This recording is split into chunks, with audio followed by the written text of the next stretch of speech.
આજે તો મગ બાફવા મૂક્યા અને મગ બળી ગયા.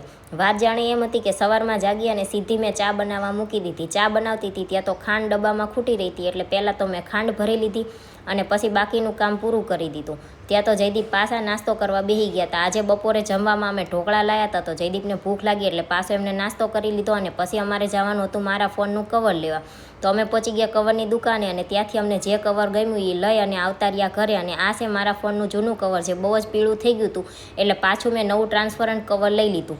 અને ટ્રાન્સપરન્ટ કવર લઈને ઘરે આવ્યા પછી જોયું તો સ્પીકરની જગ્યાએથી અવાજ જ નહોતો આવતો. તો જયદીપી બધું સરખું કરતા હતા અને મારે તો જમવાનું બનાવવાનું હતું. હમણાં 2-3 દિવસથી બહારનું ખાતા હતા, એટલે આજે તો મારે શાક રોટલી ખાવું હતું. એટલે મેં મગ લઈ લીધા અને પછી સારા ધોઈ અને મીઠું નાખીને બાફવા મૂકી દીધા.